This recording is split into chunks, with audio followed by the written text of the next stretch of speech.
All right, man, peace. You know, brothers, if you let the mainstream media tell you the reason for this person right here, Issa Rae's meteoric rise, is because she's such an outstanding talent as a writer, comedian, and actress on her HBO show Insecure.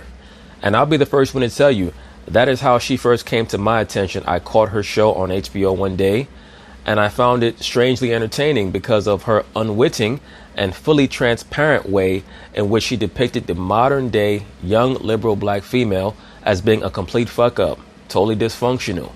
And as I watched the show, I realized more and more that she was actually playing African blackface. What does that mean? What does that mean? And it's a concept that a lot of cats might not understand, because so many of our people of the captivity are taught that all so-called black people are the same, and they're not. This person, Issa Rae, has both West African lineage as well as so-called Black American lineage. At least that's the official biography for her origin. And I'll put her in quotes because I do believe that there's something rotten in Denmark with this person. Not to digress, but don't let all the makeup fool you, brothers. All you have to see is some of these videos on YouTube or Instagram or Facebook with what they call the witchcraft of great makeup. You could see someone like this on television and she could pass for a moderately halfway decently looking woman. If you saw her without any of this makeup on, you say, God damn, this bro looked like Karl Malone. What the hell is going on here? So don't let all the makeup fool you. At the end of the day, just to get back to the point, they're pushing this person, Issa Rae, like she's some type of celebrity or star that everyone should be paying attention to because of her great talent. She had a cute little show that now she's starting to step away from because I think that it's gotten out of her control. She meant for the show Insecure to be another very predictable series that sequentially, episode by episode and season by season, would lead the black woman away from that understanding that she's only going to be fulfilled if she's in a loving relationship. That was the point of the show Insecure. That's why in the first season, she was head over heels in love with the character of Lawrence. And by season 3, she's working towards being self-defined and having her own business and living by herself, so on and so forth. That's the relationship paradigm that they want to push, not just towards the black woman, but for all women. But once again, her purpose is to make sure that that energy is pushed towards the so-called black woman through that show Insecure. At least that was the purpose until the storyline between Issa and Lawrence became the overriding factor in the show. I think that she was very disappointed by the fact that the fans favored the character of Lawrence even more than her. The show was supposed to be about her, but when the storyline started to diverge away from the Issa Lawrence subplot, people became disinterested. And I think she got disheartened by that, and now she's stepping away from the show for a season. It doesn't really matter because she is a witch, and a lot of cats do not grasp this. Certain people may believe that I'm being hyperbolic when I say that about the entertainment industry, but everyone of prominence in Hollyweird is a witch. And I'm going to show you that about Issa Rae later on in this video. I did a video a while back pertaining to the Me Too movement. I believe that it was at a red carpet event where all of the actresses dressed in all black and showed up without a bra on. And Issa Rae was one of them. Issa Rae was also in a commercial for the Me Too movement, which had many allusions to the veneration of the mother goddess, as well as the worship of the Baphomet, or the quote-unquote goat god. That is the only way that you become a person of affluence in Hollyweird. That's the bottom line. She's showing up on this segment on the CBS Morning News to promote a new movie known as Little. And the title of that movie is very relevant, not only because of the plot of the film, but also is really a signifier of how little creativity there exists in Hollyweird. Because it was very obvious to me when I saw the trailer that it was meant to be some type of quote-unquote sequel to the Tom Hanks classic Big from 1988. Since there's no creativity anymore, they just come out with a movie with the same plot and they call it Little as opposed to Big. In the film Big, you have a little boy who encounters a quote-unquote shaman at an amusement park, and he says that he wants to be an adult. So that's what happens. He turns into a 30-year-old adult. In this film, the plot seems to be that you have an adult who wishes that they were young, and they become a pubescent version of themselves. And this person, Issa Rae, is supposed to act as some type of guide in the film. Once again, that is pure witchcraft. That's Luciferianism. It's something known as body swapping. That is what they call it in witchcraft circles. And Issa Rae is fully aware of that, believe me. But anyway, they're going to talk about it. I'm going to chime in. Issa Rae has joined us at the table. She was nominated for an Emmy and 2 Golden Globes for her starring role in the critically acclaimed HBO series It Is So Good. Insecure. Brothers, what you're seeing right here is a motif on her show, where she would try to hype herself up or galvanize herself by talking to her reflection. What was recently revealed in the trailer for season 3 is that in reality, she was not talking to her reflection. She was speaking to her spirit guide. She was speaking to a demon. And this is a practice in Luciferianism or in divination known as scrying. Spelled S as in Sam, C as in Charlie, R as in Roger, Y as in yellow, I-N-G. Okay? This is what she was doing on her show. She was scrying to another spirit who was meant to guide her. I'm going to be delving into that with far greater detail in the epilogue for this video. Cure. She's also the show's creator and executive producer. Thank you very much. In her new movie, Little, it's called Little, Issa Rae portrays April, the assistant to a demanding tech mogul. When April's boss wakes up as her 13-year-old self, portrayed by Blackish star Marseille Martin, April has to cover for her. Brothers, let me say this very quickly. The name April is an allusion to the mother goddess. That's why I state that in this film, Issa Rae is acting as a guide for the lead character. She's a spirit guide for the lead character. She's playing the mother goddess. The months of April, May, and June are all named after the mother goddess. The name April means to open forth or to spring forth. It's meant to be a conveyance of the concept of springtime, where the flowers, they spring forth and they bud and they open up. That's where we get the name April from. It's for the mother goddess. Yeah, since I have to be you, I should probably dress the part and borrow some of your clothes. Your body can fit. We also see the theme of the leopard print in this film as well. Fit into my clothes. This is squats.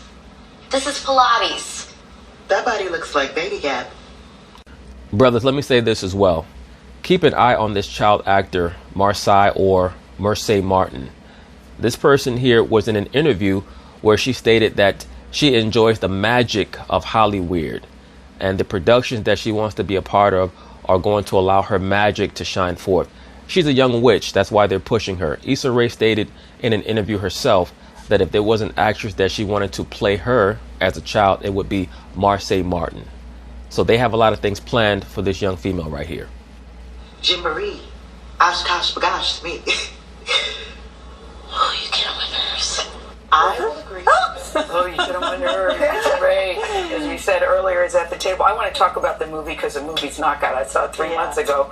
But I want to start with Nipsey Hussle, if we could, today, because I know that you all came from the same area, and I want you to talk about what... Did they come from the same area? Why is that? Because they're both allegedly from LA? That means that they're from the same area? Issa Rae is another person looking for clout, so she's going to act as if she's so sympathetic at the quote-unquote passing of Nipsey Hussle. About what he means, why this is such a big loss. Yeah, it's a huge, devastating loss because he was one of the few people who's so much about his community and so... This broad is acting. She has to look down before she makes up something to say. Once again, everyone's talking about Nipsey Hussle so that they can gain more likes on Instagram and Twitter, etc., Facebook, so on and so forth. It's a good career move to talk about Nipsey Hussle. They all know, including this person here, Issa Rae, that was a sacrifice. Gail knows it as well. They know why he was removed. He was removed for the mother goddess, the moon goddess. And so much about empowering and prioritizing us and making sure to reinvest in the community by giving us black businesses, his store, he invested in coffee shops. He was just really passionate about... This photo once again shows that Nipsey Hussle was in the know.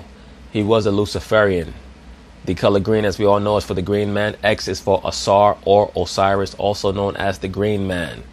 He has both his names on the bill of the cap to let you know that he is indeed a member of the craft. He's privy to the secrets, so on and so forth, the Osirian mysteries. Once again, once he decided that he was going to become a part of Atlantic Records, he put his own life on the line to be removed.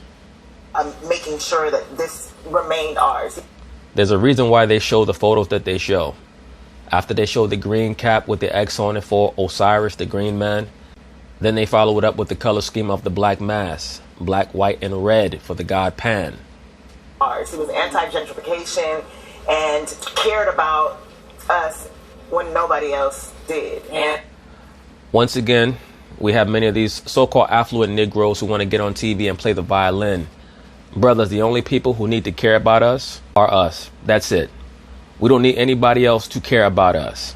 And as I've always stated, so many of these so-called pro-blackity black Negroes, they just want a hug from the so-called white man. That's why they bitch and complain. That's why they carry on. That's why they claim that there's so much racial unrest and that so-called white people are so oppressive.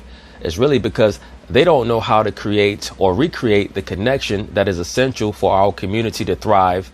The connection being between one another. They have no idea how to do that because so many of our people are too proud to admit that we've been deculturalized. We have to focus on the man and the young boy because he's supposed to be the head. People like this person here, Issa Rae, and even though I've already stated that I do believe that this person is a transgender, she tries to project herself as a female. That means that she embraces what? Feminism. Feminism is counterproductive to a fruitful society because feminism teaches the female to believe that everyone is her enemy. Even other females who don't think how she thinks, females who decide that they want to be a part of a family and work in tandem with a man, feminists view females like that as being their enemy. Once again, that's why she decided to step away from the show Insecure because it was starting to get out of her control. All the fans wanted to see her and Lawrence, and that's not what the show was supposed to be about. So now she's going to give the show a break. She's going to have a lot of films greenlit by many of the other more prominent witches in Hollyweird, the culturally Marxist, Caucasian, Jew, high-level witches who are sponsoring her. They're going to greenlight all of her projects. She's going to take her time for the next year or so and decide if she wants to come back to do the show Insecure. Because I think that the heat became too much for her. Everybody was talking about what happened to Lawrence. Last season, the first 5 or 6 episodes, he was not around. All they showed was her and her funny looking friends making fools of themselves in every episode. Nobody cared about that dumb shit. And it was just such a tragedy to lose him because he just had so many goals and was so respected, as you can see from the outpouring of love. And you know, people always want to talk great about you and lavish you with praise once you're gone. That means nothing. The people who you love, you're supposed to tell them that you love them every day. That's what counts. Not getting on TV or sending out all these silly messages about how much of an impact this person had on your life and how much you love them after they're gone. They're in the spirit world now. If you love someone, tell them that you love them today, tomorrow, and the day after that. That's what you're supposed to do. Not all of these empty commentaries and so-called testimonies that are empty and fruitless now. It's a bunch of bullshit. It's a true tragedy. I know, I saw your tweet about him, and yesterday he was scheduled to meet with police about gang-related issues. He had talked about being a former gang member, and they still had that meeting. Isn't that interesting? Supposedly Nipsey Hussle was supposed to meet with the police about how the community is interacting with the police force. Allegedly, that's what was supposed to happen on the next day. Allegedly. Or is that part of the narrative to once again cast him as the noble martyr, the Christ-like figure who everyone is supposed to look to for inspiration from now on? See, they had to reinvigorate the Tupac energy, the shining serpent energy, because that's what the name Tupac Amaru means. It means shining serpent. That energy is starting to die out. So they had to reinvigorate it with Nipsey Hussle. So almost 23 years after Tupac was removed off the scene, they removed Nipsey Hussle off the scene, and they're able to, regalvanize that type of intelligent thug energy that they want all so-called black men to embrace. Because what does that do? That fosters, that strengthens the prison industrial complex. Tupac came with the thug life shit, which is really just woman worship. The thugs or the thuggies were venerators of Kali, as was Tupac, because he venerated his mother, the mother goddess, Afeni Shakur. She was his first programmer and handler. Now you have Nipsey Hussle. You get to have that entire energy repushed out to the masses, especially out to so-called young black men who are going to run out and join the Crips and the Bloods and destroy their own communities, sell drugs, shoot one another, and claim to be intelligent because they read some books that Nipsey Hussle read. And that's supposed to be a good thing. And both of these broads, as a matter of fact, everybody on the panel is lying. They all know why Nipsey Hussle was removed. Gayle King knows it. Issa Rae knows it. John Dickerson knows it. Norah O'Donnell knows it. They all know why. Because they're all witches just like he was.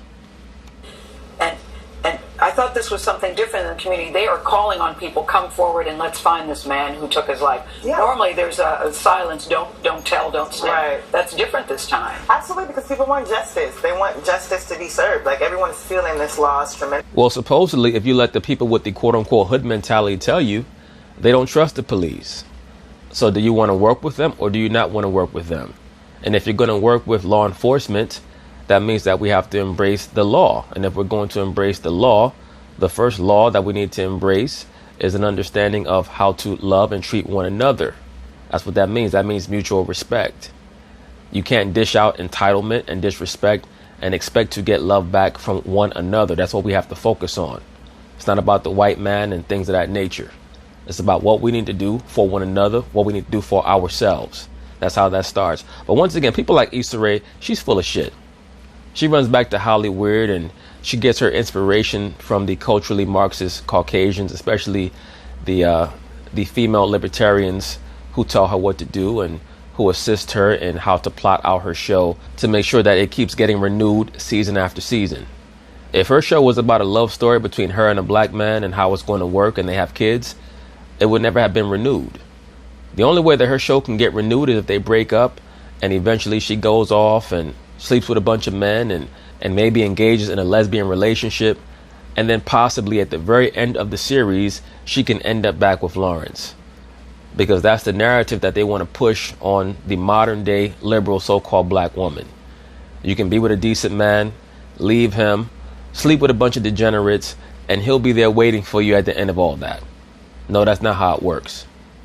Tremendously. So, I don't blame them. Yeah. All right, Issa Rae. We are glad you're here. So many things to talk about, Insecure, but let's talk about Little. Because the producer said this about you.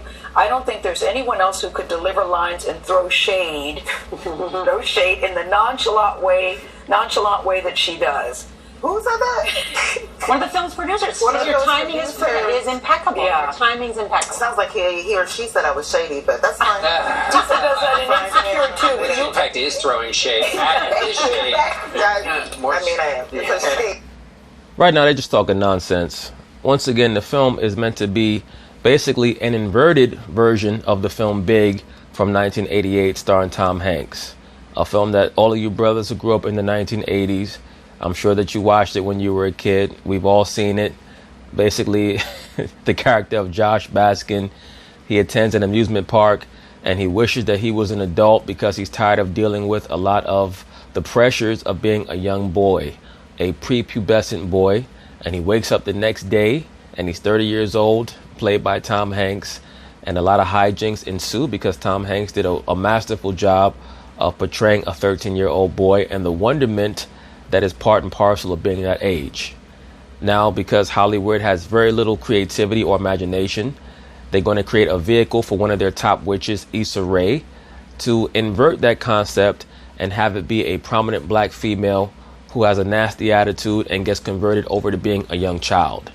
And what that theme is really about is the concept of body swapping in the witchcraft or Luciferian world, the belief that you can take your spirit and put it into another person's body. They also call that walk-ins. WALK-INS, walk-ins, where they believe that they can utilize remote viewing and place their spirit in your body and view themselves or view the world through your body.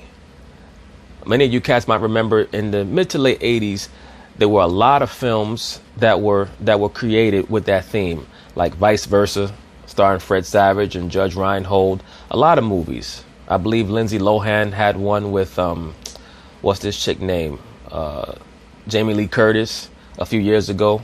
I can't quite remember the name of it. But this is a theme that Hollyweird has always pushed because it's about witchcraft.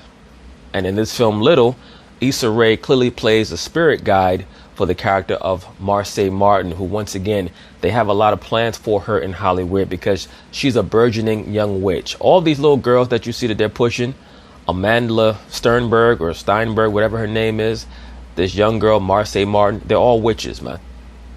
Little vortex. Do you relate to April at all? What did you enjoy about playing her? I enjoyed playing April because, well, I haven't been... Because she's the mother goddess, and you venerate the mother goddess.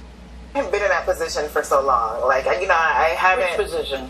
I mean, I haven't been someone's assistant in a very long time. That's true. And to play Regina Hall's assistant, who's just so hilarious, and take her abuse was fun. And then to take Marseille's abuse was a lot of fun. But it was just... This broad is playing the same fuck up she played in Insecure. I definitely struggled with finding my voice and being able to speak up for myself, and so to be able to internalize that kind of again with April and then find a journey to find her voice was a pleasure to play. Well, that's part of what the movie's about, is finding your voice. How does one find their voice, and what can I do? So CBS is running quite well. I think you're doing exactly. I think you're doing quite well with your voice. But I mean, it takes confidence. I think it takes a sense of...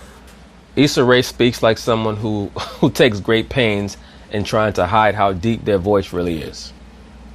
Knowing what you want to say, and I think April throughout the movie just really wants to be promoted. She has this wonderful idea, and she's scared of rejection. She's scared of this verbal abuse. But sometimes as women in the workplace, you really just have to speak up for yourself and not expect to be rewarded automatically. Right. And you use comedy essentially to deal with the fact that her boss is a bully. Yeah, absolutely. I think comedy is just, you know, as we've seen so much, it's just the easiest medicine to feed people of just like, oh, okay. Like, if, for example, if you tell someone you're racist outright, they'll be like, how this outright. They'll be like, how dare you? That's not true. But if you couch it in a joke, they'll be like, oh, yeah, I am kind of racist. Wow. Once again, the liberal black female, as I always tell you, brothers, the three altars: racialism, globalism, feminism. So-called liberal black females, or alleged quote-unquote females, because once again, this person, Issa Rae, it's very obvious to me. Just looking at the size of her neck compared to the rest of her body and her jawline, so on and so forth. But we'll get to that later. But once again, they love playing the racialist altar. They love joking on white people and talking about how racist white people are, knowing damn well that they have reaped the benefits of many of the ideologies of the so-called white man and woman. The so-called black woman, no matter what she says, she'd rather jump off of a mountain than have the black man be put back in authority over her. If the so-called black woman actually had to listen and obey the so-called black man en masse, I'm talking about from a rulership perspective, she would lose her fucking mind. Right now, they're able to operate in a nexus where they can play all three sides. They can play the racialist side, where they act like they're so pro-blackity black, the globalist angle, where they're pro-homosexual, pro-lesbian, pro-transgender, and the feminist, where they could talk about how women need to do this and women need to do that. So they're in a very good position right now. Oh, yeah, I didn't think about it that way. I think that helps. Always helps. Look at the uncomfortable Caucasian laughter. Please don't think I'm racist. I am so happy for your success, Issa, in Insecure. I remember when I'm happy for the success of your wig, Gayle King. Your wig has been holding on for 30 years strong now. Underneath all that, you have the head of Charles Barkley. We all know this. When the show was first starting, and because you said, listen, it started off as a blog on the adventures of an awkward black girl, and here you are, awkward black girl no more, on the cover of Essence magazine. Okay. How could you could say that you were I'm still awkward black girl? Thank you. I still am. Because she probably knows she wasn't born one. That's why. Well, you look at your background. You went from an all-white school to an all-black school and trying to fit in both places. Cover of Essence, beautiful. I mean, thank you guys. It's just an like nobody can tell you what you feel inside. And now, for some of you brothers who might be following her career, you know that her handlers have linked her up with some quote-unquote affluent West African businessman because basically they need to have her associated with someone to throw people off the track. It's to show you that they have plans for her and they don't want her to be quote-unquote single as they elevate her career because people are going to start asking too many questions. They tried to link her up with, what's that model's name? The one who's associated with Oprah Winfrey, that Queen Sugar show. I think his name is Cirabo, something like that. The little pansexual model who was in the film with Queen Latifah and Jada Pinkett Smith. That dude. First First, they tried to claim that she was dating him. And then I heard that supposedly they claimed that she was dating Drake. Now they linked up with this affluent West African guy. Why is that? Because they already know that they plan on elevating her career. No disrespect. You're never going to see her pregnant because she can't get pregnant. All right? I'm not trying to be crass. I'm not trying to be quote unquote insensitive. I'm just getting to the point. That's how many of these Hollyweird transgenders, that's how it's executed for them. I have confidence for sure. I'm not out here feeling sorry for myself. But, you just feel uncomfortable in certain situations. I will always identify as an awkward black girl no matter what happens. Well, how did you feel awkward? Because I was a little jealous when you're in the video with Drizzy, my Drizzy, I call him, also known as Drake. Yeah. Girl, the last time I was on the show, you showed me texts from him and it made me jealous. So I'm so glad that I could return the favor. It was just an honor to be in his video. I know. Gail still have a shot? Does Gail still have a shot of being in a video? Come on, yes. Without a doubt. Gail, Drake ain't thinking about your ass. If Drake won't go out with you, he'll go to a haunted house. You'll fit right in. You in a haunted house can compare cobwebs. Without a doubt, I'm sure. Well, now that you know, maybe you could put in a good word. Somebody. She can do anything, that Gail King. Continued success to you. I know. Congratulations. You don't have to wish her any continued success. Believe me, her handlers are going to make sure that she does very, very, very well in Hollyweird. And as you can see, just by her sitting down, her shoulders are so much wider than her hips. She said, Nora, that you would never do another show where you play the title character. I created the show. Created the show. Stop trying to block my job. Getting jobs for herself and blocking yours. I'm sorry you have to go now. Thank you very much, Issa Rae. Love you. Come back anytime. Little opens in theaters April 12th. Okay, so now, brothers, this is going to be the epilogue for the Issa Rae video that I just did. And in this epilogue, we're going to address certain components of Issa's character or lack thereof. And the reason why we have to scrutinize these people, brothers, is because they hide in plain sight and they act even when they're off camera, even when they're not in a movie or on a television show. When they sit down for these interviews, they're still acting, because that's the way in which they continue to propagate the energy needed to maintain their cult of personality. For all intents and purposes, the job of Issa Rae is to lead astray these silly, lonely, liberal black females. How does she do that? By exuding that racialist and that feminist altar. But also right around the corner is that globalist altar, which is to do what? To promote homosexuality, lesbianism, bisexuality, transgenderism. I tell you, brothers, this all the time. When you're dealing with the liberal black female, always understand those three aspects of who she is, of her being. That being the racialist altar, the fake-ass pro-blackity black bullshit. The globalist altar, which is to push homosexuality, lesbianism, transgenderism, etc., bisexuality. And lastly, the feminist altar, which is the most pervasive and the most potent when it comes to the liberal black female. Let me say again, I'm not even quite sure if this is a female or if this person was born a female. When I look at Issa Rae, I see someone with a square jaw, pointed jaw at the corners. I see someone with an Adam's apple as well. Square shoulders, shoulders wider than their hips. I'm going to leave it at that. But let's read this article, because it's going to be revealed that Issa Rae is producing a new series trying to celebrate black male bisexuality. And there was a wokety woke pro-blackity black dude who actually took his head out of his own backside for a moment to actually say something insightful, and he called her out on it. So congratulations to that brother. Let's see what occurs here. It says Issa Rae addresses criticism of upcoming bisexual series. Him and Her is based on the dating experiences of bi comedian Trayvon Free. I tell you cats this constantly. The liberal black female complains about black men being on the down low. But then they'll be the same ones to say that you have to live your truth. You have to go out there, and if you're gay, be gay. If you're bisexual, be bisexual. The liberal black female loves saying that because they're not the arbiters of standards. The woman is not supposed to establish what standards are for a society.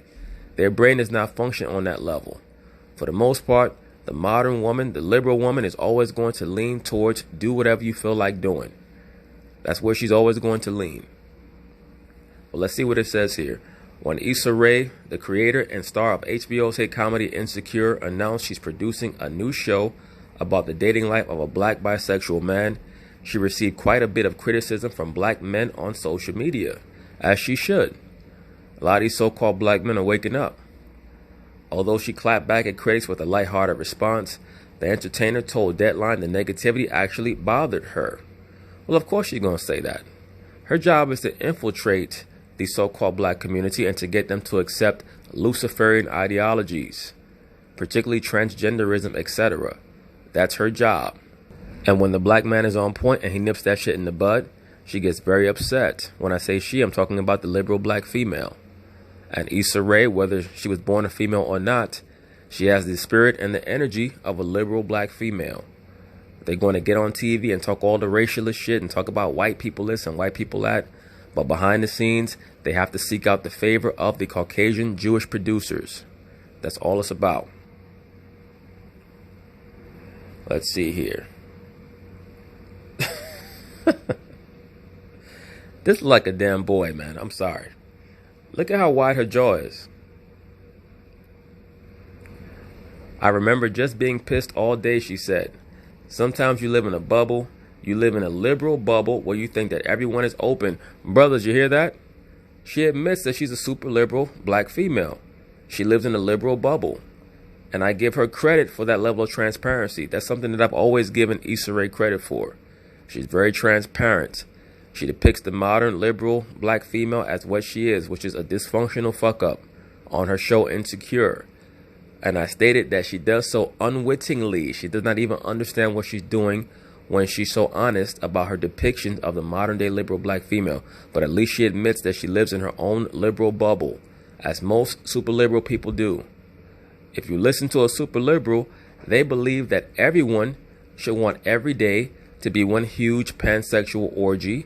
And, you know, people should just sit out on the grass lawn and smoke weed and look up at the stars and hypothesize about life and where everything comes from.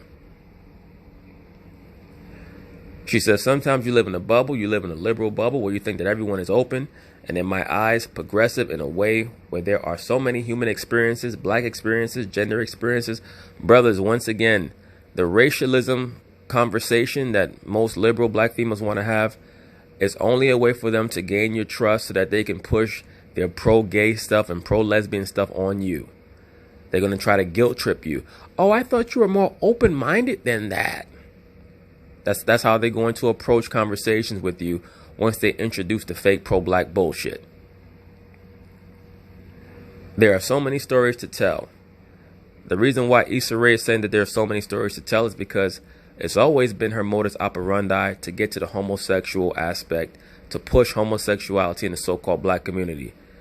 Because the Caucasian Jewish producers who are really running her decision-making are telling her, this is what we need you to push. We need you to push homosexuality. Hey, Issa, aren't there any stories about gay blacks? And, I mean, we need to push this. We need to change things for the better.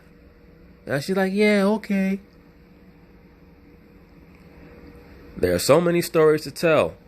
The fear that a story like that would be told when it's the story of so many other people is just absolutely ridiculous. Well, Issa Rae, I have news for you. There are thousands of pedophiles out here in America. I don't want to hear their story. They deserve to get locked up behind bars. Just because there are people all over the country living different forms of life does not mean that we have to know about all of them. There's such a thing called standards, especially productive standards. There are destructive standards and there are productive standards. For example, in the hood, there are destructive standards that are encouraged. In functional communities, there are productive standards. In the so-called black community, they have the super liberal woman trying to push destructive standards on everyone. They know that they cannot push everything on the so-called black man, so that's why they have to remove him out of the household. Let the woman raise the children, and by the time the little boy comes to understand that he was taught lies all his life, he done did 5 years in the penitentiary. He got 2 or 3 kids by 2 or 3 different women. That's why I state So-called black man, protect your seed, raise your seed, because the woman is not going to be able to do it. They're just not by themselves. And they were not put on the earth to handle the uprearing, the raising of a child on their own. There are so many stories to tell. The fear that a story like that will be told when it's the story of so many other people is just absolutely ridiculous. The censorship and the idea that black men can't be all things and still be black men is just absurd. It is. So once again, she's trying to appeal according to her liberal sensibilities. But she does not grasp that she's trying to define so-called black men by telling so-called black men what they should not reject. You understand? She would not tolerate a so-called black man telling black women what they should be defined as or what they shouldn't be defined as. Let's see here. This person in the Shade Room said Issa Rae is working on a show about the love life of a bisexual black man, and we are here for it. Okay, so now this person in the Shade Room, which I'm guessing is probably run either by a black homosexual or by a black woman or both, says Issa Rae is working on a show about the love life of a bisexual black man, and we are here for it. And they have the emoji with the heart eyes. I bet you are here for it. And there goes Isaac Ray with all that makeup on. Someone named African Unification says, I keep trying to tell y'all, these fools y'all celebrate, celebrities are on our enemy's payroll. Brother, you're right about that. You're right about that.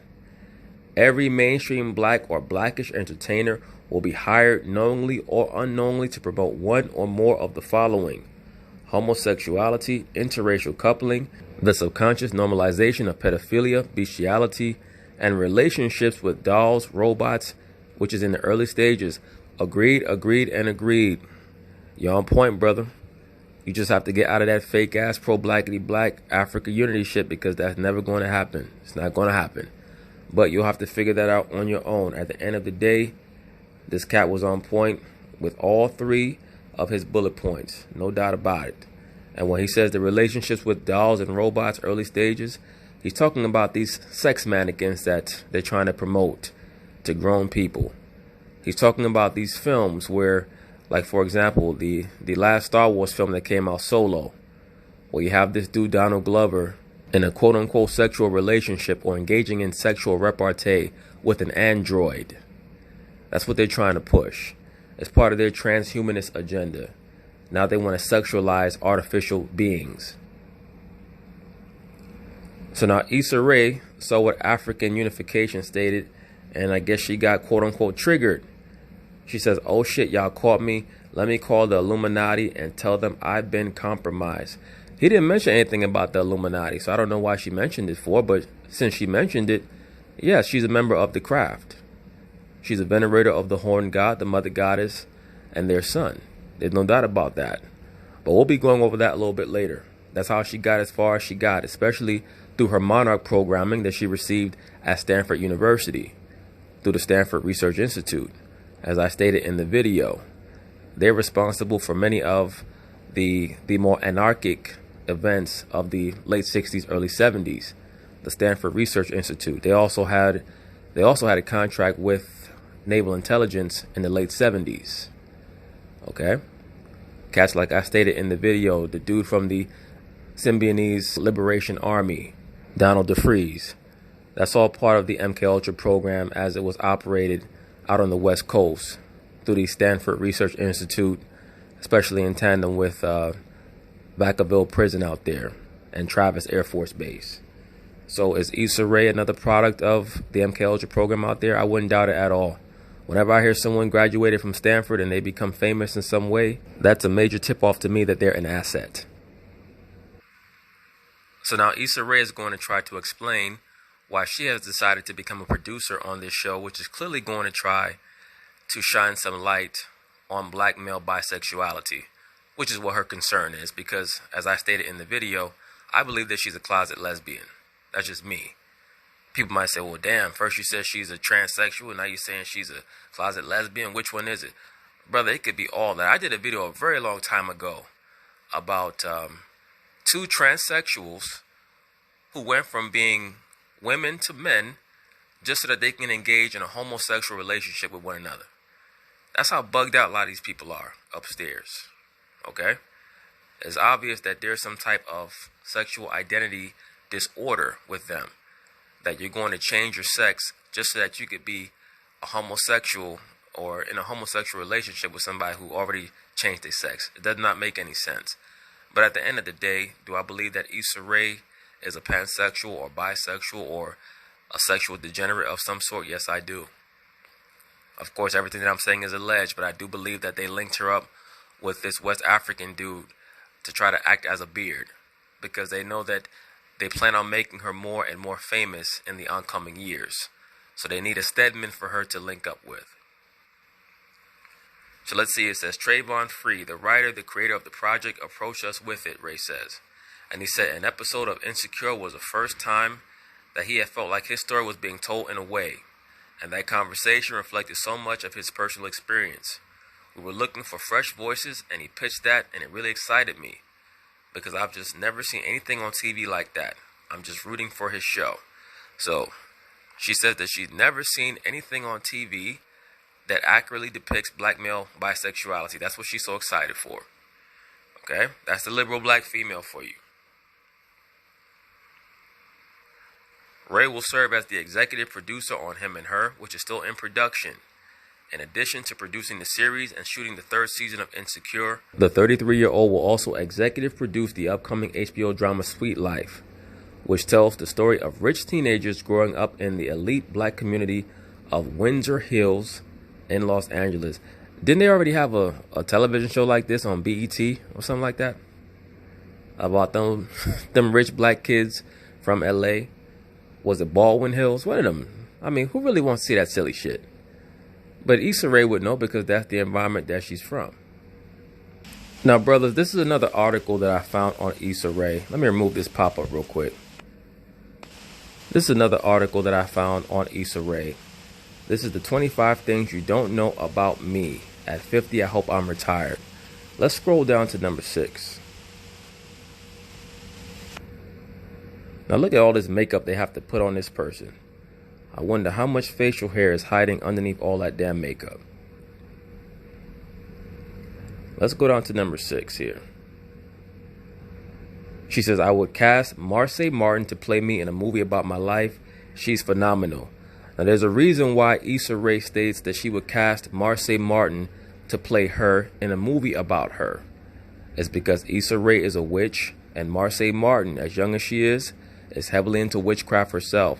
This is why she's going to be, she's going to be subsidized thoroughly. You're going to be hearing a lot from that young female Marsai Martin in the entertainment industry in the oncoming years. So, brothers, now we're on an article on CNN.com covering Miss Marsai Martin, the very precocious and young actress in Hollyweird. She's currently on the show Blackish, and suddenly she's the talk of the town in Hollyweird. Let me just knock down this little pop-up here. Let's read this article about Miss Marsai Martin, because it's also going to answer the question as to why would Issa Rae say that the person that she would want to play her as a child would be Marsai Martin. Is it because she's looking out for another young black actress? No. It's because she's looking out for a young black actress that also is fully delving into and fully invested into the craft, into witchcraft. Let's see what this article says here. Blackish star Marsai Martin has a first look deal, and she's only 14. So Hollyweird is really investing a lot of money in this young female Marsai Martin.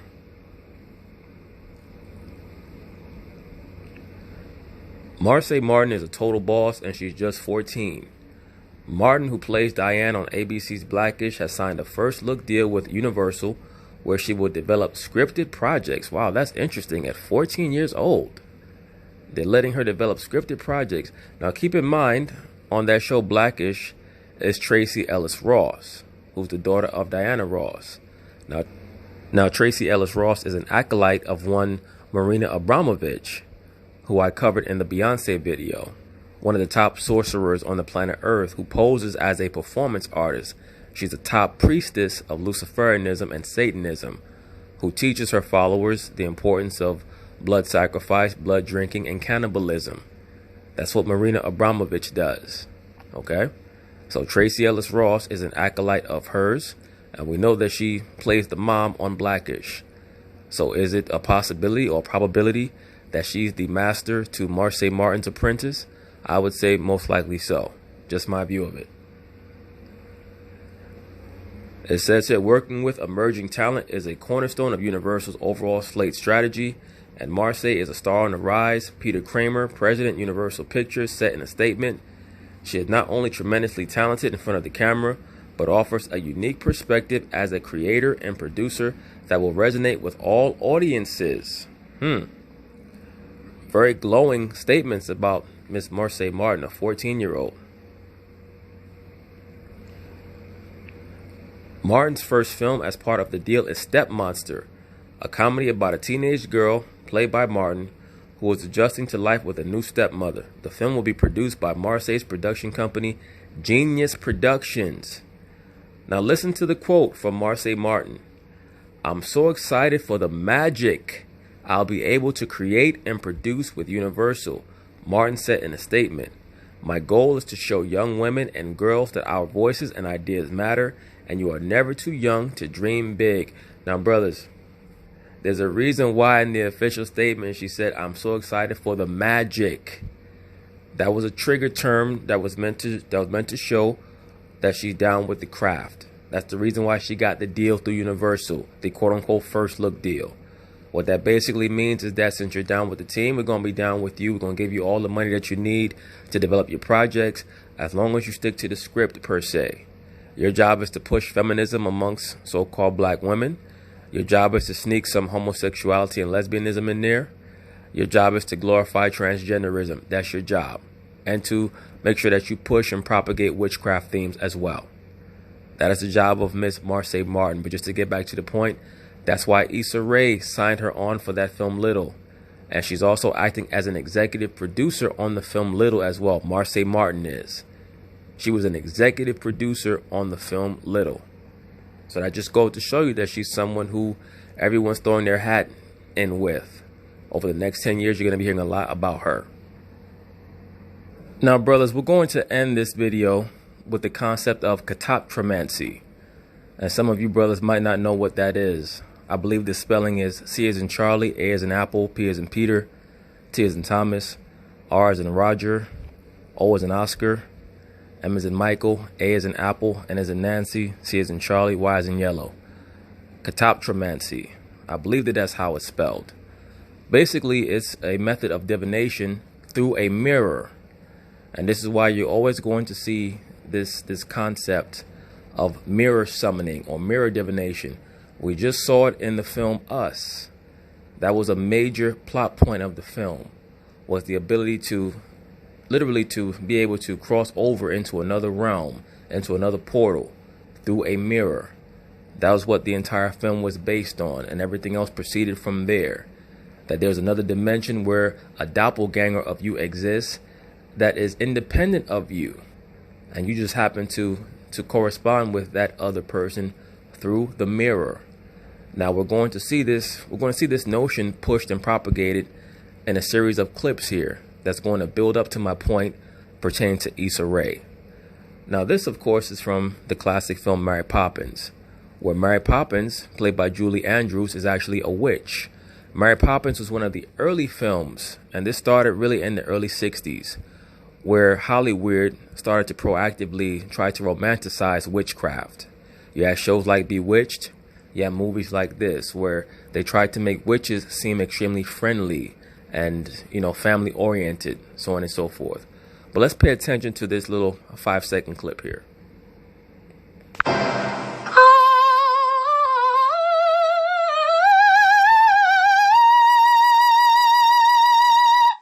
Cheeky.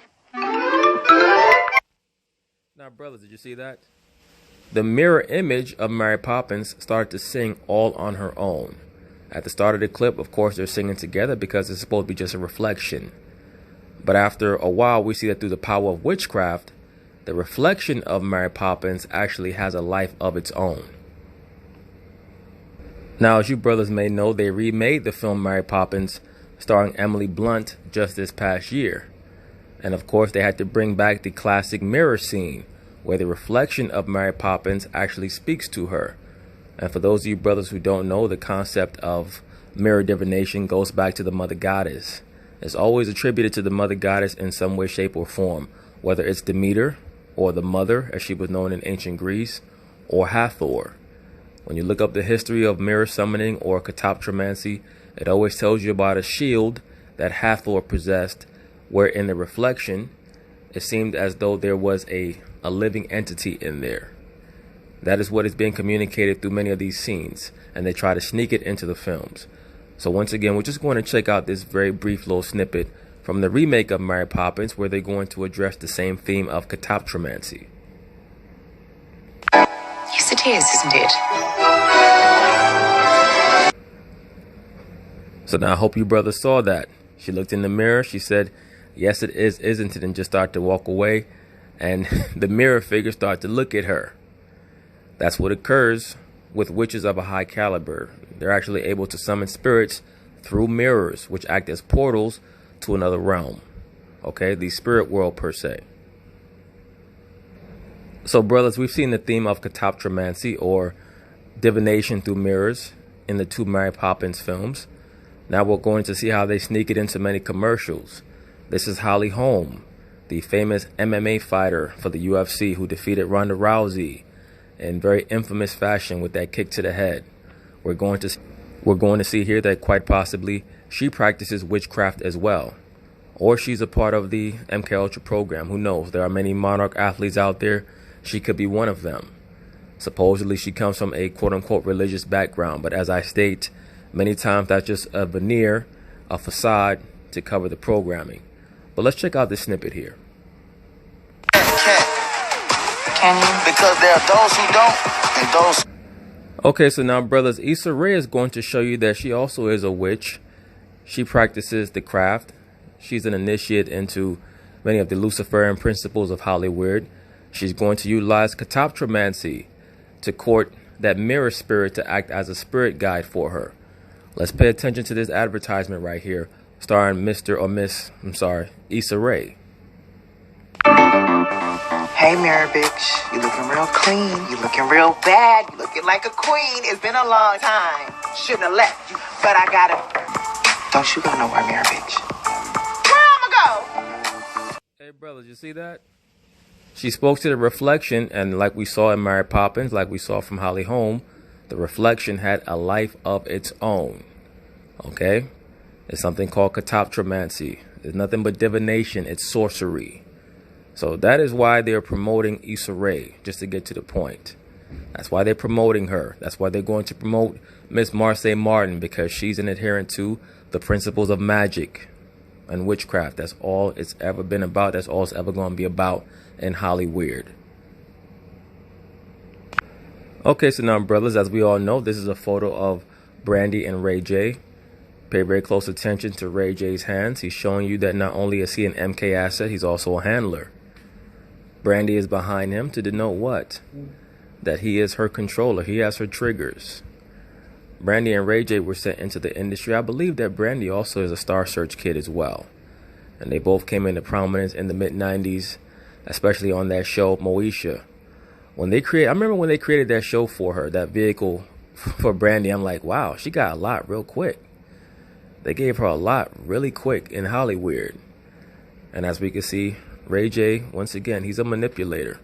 That's why they linked him up with Whitney Houston. He presided over her demise, allegedly. But once again, I just wanted to show this photo as context. Just pay very close attention to how they're posing and how Ray J has his hands. Now, brothers, look at this. This is Michael B. Jordan doing the same hand pose. As we can see, dressed in the all black.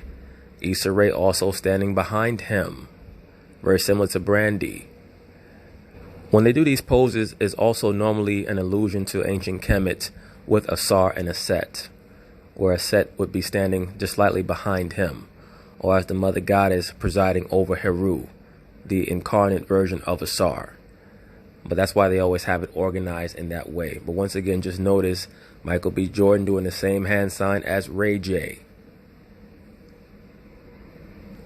Now, once again, this photo is so buggy to me. I'm not a Nipsey Hussle fan, nor am I a fan of any rapper, but this photo is very distasteful. Not only is she smirking and giving one side of her face, she's also throwing up the horned hand sign with Nipsey Hussle's face on her t-shirt to show what? That he was a sacrifice. He was removed. And she's a relatively higher level member of the craft. They have plans for her. So she seems to be pretty much just immersing herself in the energy of the demise of Nipsey Hussle. That's why I stated that when she did that interview on CBS Morning News and they asked her that question about him, she was just rambling on, stumbling over her words, trying to act like she was going to say something complimentary about Nipsey Hussle. She don't know shit about him and don't care to know anything about him. She's down with Oprah and Ava DuVernay and all those other black female Luciferian lesbians out there in Hollyweird. That's what she's down with. But as you can see, this is not meant to be a commemoration of Nipsey Hussle at all. This is mockery. Okay, so now, brothers, this is the final scene from the last episode of the third and most recent season of Issa Rae's show Insecure. And it's a pivotal scene for the sake of this video because she's going to surreptitiously reveal that she is a Luciferian, that she's been illuminated. And that's the reason why she's going to be treated so positively by Hollyweird and the mainstream media. So pay very close attention to these screenshots, because in this last scene, basically Issa Rae is acting as the mother goddess Hathor, or the habitation. She's also going to conduct herself as the great builder. And like I always state, as I always tell brothers, we have to not just pay close attention to the scene, but also to the scenery, because they reveal a lot in the background. They want to show you while not showing you. It's like a magician. He wants you to focus on what's happening in the front, while in the background, everything that's just as essential is going on. So we have to be aware of what's going on all around us. So let's see what occurs in this scene here. At the end of the last episode of the third season of Insecure, basically Issa Rae's character Issa D is at a crossroads where she's being forced to quote-unquote evolve. Her and her friends attend a park showing of the legendary film The Last Dragon. And as I've stated in previous videos, the film The Last Dragon is great as a teaching tool for the so-called black man because it shows him that he should look at himself as a quote-unquote master. But also please understand that the Last Dragon film was Masonic, it was Illuminist, it was Luciferian. I'll have to go through that film scene by scene, but once again, that film was Masonic in nature. And that is why Issa Rae and the director of this episode, Regina King, used it as a foundation for what they're going to show you here with Issa Rae's character, Issa D. Once again, she is getting her home together. She is acting as the quote-unquote goddess of knowledge, or the goddess of the habitation, Hathor. She was known in ancient Rome as Hestia. So let's see what goes on here. Right now, she's getting her home together. She's trying to figure out where to place a certain piece of artwork, because this is going to be the centerpiece in her home as she is evolving. She's taking the hammer to that piece of artwork as a master builder. And brothers, look at the artwork that she's putting right above the door. Once again, the pyramid or the prism represents the doorway from the physical world to Oz, to Wonderland. That is why she has put the eye here right above her doorway, because the eye is the quote-unquote capstone, the Bitulos. It's the symbol of transformation, of illumination over her doorway. And that is why that last episode ended in that fashion. They wanted to show you that Issa Rae has big things ahead of her. She's been chosen. She's been picked by the top witches in Hollyweird. Now she gets a chance to stand back and look over her home. She is the mother goddess of her domain.